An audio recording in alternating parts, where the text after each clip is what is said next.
The first thing I thought of when I heard of servant leadership and understood some of the characteristics of a servant leader was a hospital, was healthcare, a place where doctors, nurses, and supportive staff help people grow. They're always serving others first. They're not worried about their self-interest, because if they do, people, they don't heal, they don't get better. Servant leaders make a conscious choice to serve their followers first, to place the good followers over the leader's self-interest. So even with my short time in healthcare, I've had the chance to hear a lot of stories of people, of leaders really, essentially, that have gone out of their way to help others, to serve them, to be aware of their needs, listen to their concerns, help them heal, and have that empathy that is important in a healthcare setting. So with our video, we've looked at 10 characteristics of the servant leader, and we've tried to make these little clips to help you understand what characteristics those are and what they mean. And those include listening, our empathy, healing, awareness, persuasion, conceptualization, foresight, stewardship, commitment to the growth of people, and building community. We decided to look at these 10 characteristics and find out how could we internalize them and help maybe others understand why it's important to have these self-interests no longer be the focus of our leadership, and see how really we can serve others first and take the initiative to form those relationships.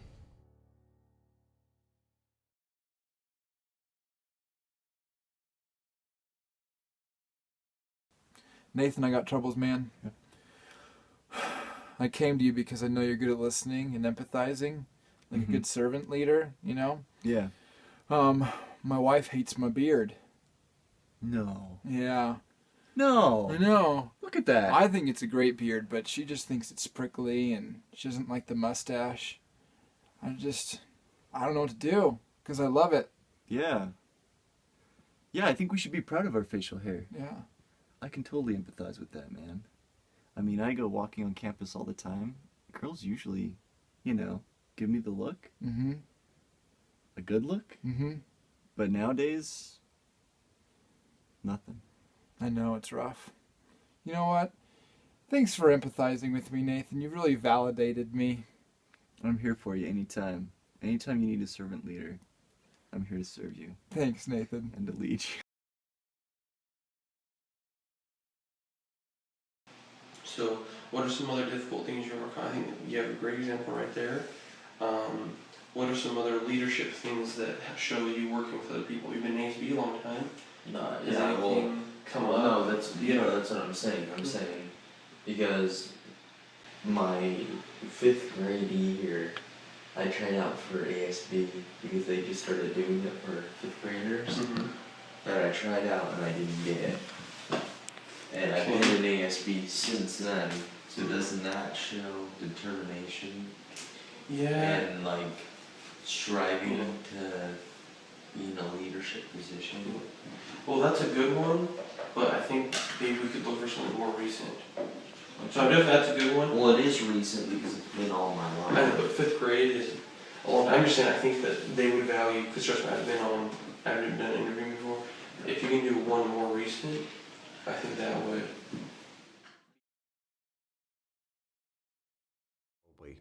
What I've learned as I grew up, as I grew older, was that what you think you've said isn't always what's heard. And you have to be aware of the cues and different things that people give you, as you're talking with them, to see if they're really understanding what you're trying to deliver. I think being the father of 3 daughters has taught me that I don't always know what's going on in their lives, and people that I work with in the church, members of the church, and it's easy to just barrel forward and not be sensitive to what their feelings are and what their understanding is of what you're trying to accomplish.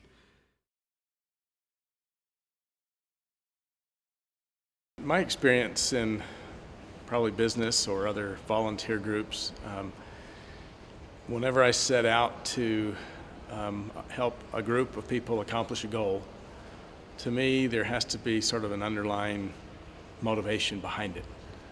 And hopefully the purpose of the organization is inspiring enough if you can help someone understand why they're doing the task that you need them to do, and that as a group you need to do together.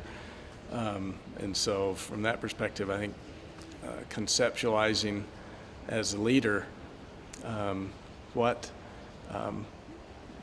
important about what needs to be done, where does it fit into the bigger context so that people feel like their efforts at some level make sense, it's working towards a greater good, that they may not see all of it, but if they know they're working towards that, then they'll do whatever task you need them to do.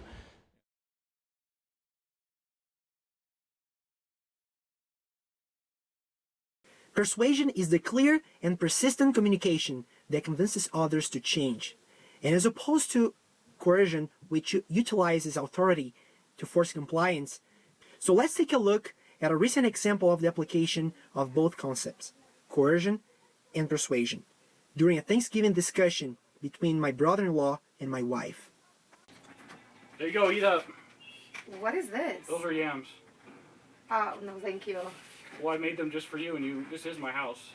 And it's an offense to me and my family if you do not eat them. Well, this is sweet. We usually don't eat this kind of sweet stuff with dinner in Brazil. Well, I don't care about Brazil. You're in the USA. And if you don't like it, then you can leave my house. So we just saw an example of coercion.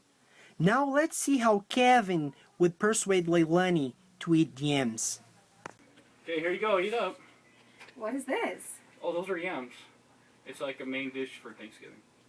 Oh, I'm good, thank you. Please try it. It will make my day if you try it. But they are sweet. Try, even if it doesn't look good, just please try it. How do you know it's sweet? You haven't eaten it yet. I smell it.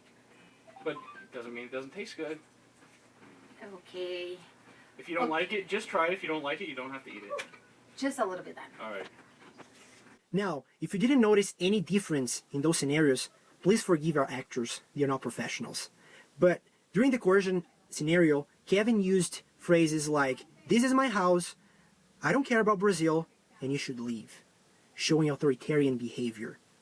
In our second role play, Kevin tried to use phrases like, "I really would like you to try, I want you to have a full American experience, and I made this specially for you," showing that persuasion is a clear and persistent way of communicating, and that creates change through the use of gentle argument.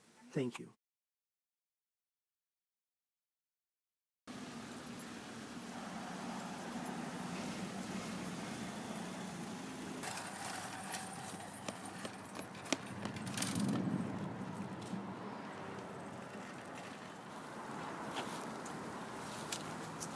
Oh, some nails here.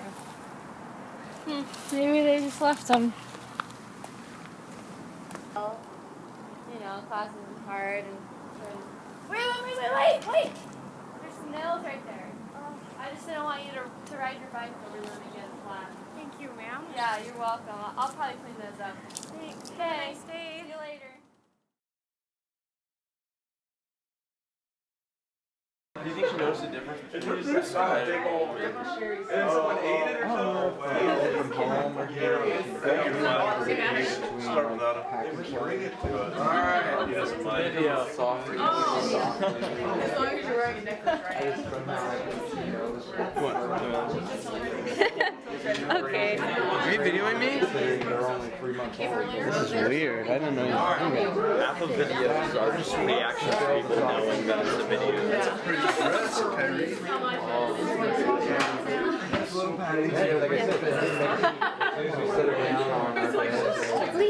Alright, hey, okay. Okay, hey, we're glad everybody's here. We're glad everybody brought food. This is awesome. We're excited to eat, aren't we? We're glad to have you in our home. And we're glad everybody could be here. Some of you traveled a long ways. We're glad to have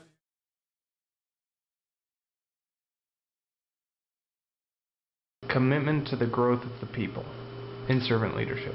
Well, the servant leaders are invested in the development of their people, both professionally and personally.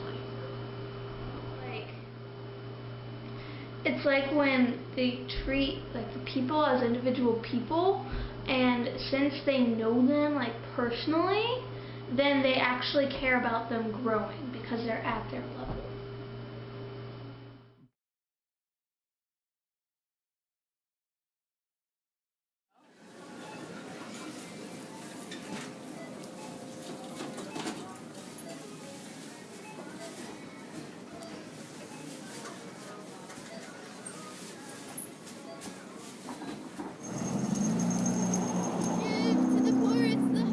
Season, please. And please, I'm so poor for kids. Obama's his fault. Please. Just a penny. Oh, thank you. God bless. God bless. Merry Christmas. Hey, folks. Salvation Army taking donations. Army, how's your day? Oh, it's been okay. Black Friday, it's a crazy day. There's my donation. I hope it can help someone. You know, this will go a long way. Thanks for all that. Merry Christmas. You have a nice day. Ho, ho, ho.